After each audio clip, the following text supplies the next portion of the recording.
biasa ni. Jadi okey lah sebab kalau confirm okey doktor ni kan kejap kan salah-salah makan kan, suplemen macam-macam yang pak jual kan, sekarang tak tahu bukan gastrik, bukan benda lain, dia bedal je. Dia nak confirm tu dia nak kata okey nak buat. Sebab kalau nak kata anxiety mak pun ada, kakak pun ada.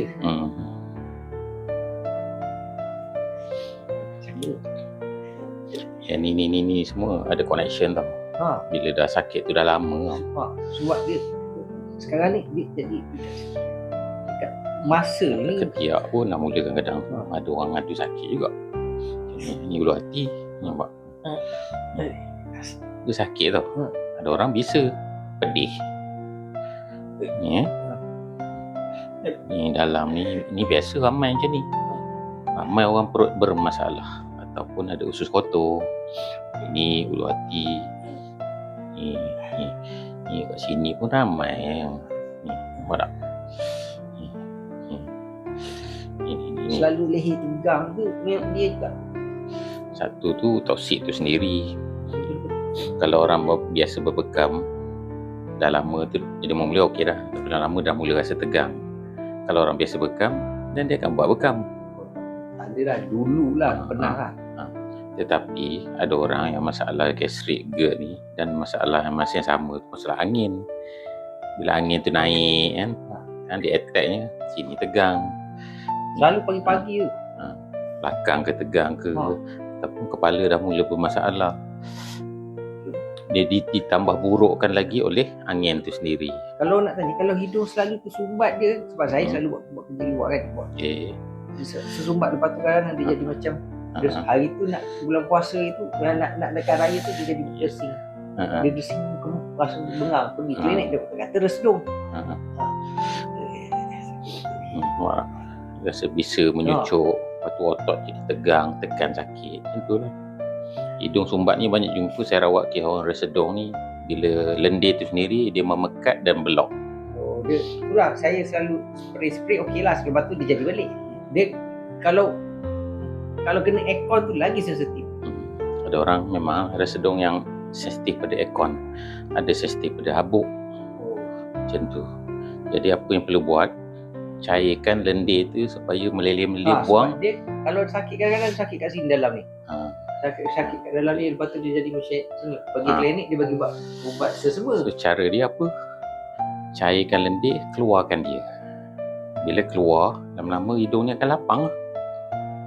Ni banyak simpati orang pesakit resedung, dia ke hidung sumbat sebelah. Tapi nak tanya sebab orang rumah saya pun resedung, dia macam makan lacan ke apa dia. Right. Dia kata-kata, tapi saya tak ada pula. Ada orang alahan kuat, ada orang tak ada. Beza-beza. Tapi salah satu petunjuk yang biasa berlaku hidung sumbat. Betul sumbat sampai sebelah atau dua belah. Dia on off. So macam mana nak bernafas selesa kan? Jadi kalau saya rasa macam contoh, kalau bangun pagi ni rasa tekak, rasa macam kering, bibir kering, saya tahu mesti malam tadi hidung jadi sumbat, saya nak pergi dulu.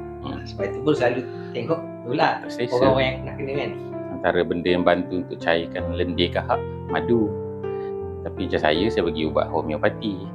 Tapi gabungkan madu dan homeopati. Yang lagi tengok, bagus. Ada yang tengok yang ada dalam itulah video tu ada yang tulis apa, ada macam asap dah sudut lah apa tu. Itu sebahagian daripada rawatan resedung. Buat itu bukan rawatan utama. Tapi buat itu saja melegakan. Tapi peringkat awal buat itu dulu. Tapi kemudian ada step dia. Yang penting tu keluarkan lendir. Keluar lendir tu.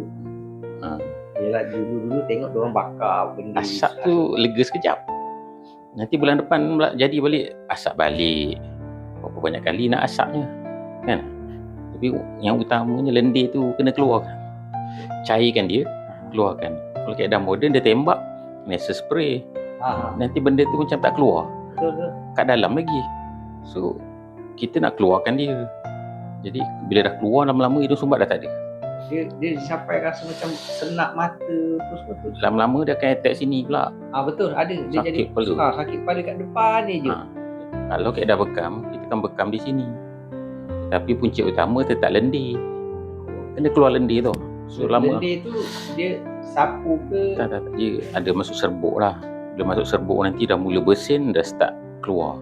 Kalau dapat keluar banyak, biasa lega sangat-sangat. Sebab betul-betul. Sebab kadang-kadang kan saya terpaksa macam kena tarik nak bagi bersih. Lepas tu bila duduk relax nanti keluar air macam meleleh. Dia nak keluar tu biar banyak, baru dia akan lega. Lama-lama hidung sumbat dah tak ada. Jadi perlu ambil produk yang mencairkan lendir tu, keluar meleleh-meleleh, hembus-hembus semua kan. Lama-lama dia dah ada space, ruang. So lama-lama bernafas dah sedap lah, tak payah nak ikut mulut dah. Sebab apa dah block. Wah, dia pun sebelah tak ada ni.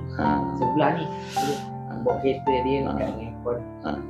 Tapi itulah yang elakkan makan yang trigger untuk lendir kahak ni jadi banyak naik. Contoh makanan berdasarkan tenusu semua akan jadi trigger. Contohnya suka sangat makan coklat. Lepas tu makan yang kita alah, seafood. Kita ambil tu suka sangat sambal belacan. Tak makan tu tak sah.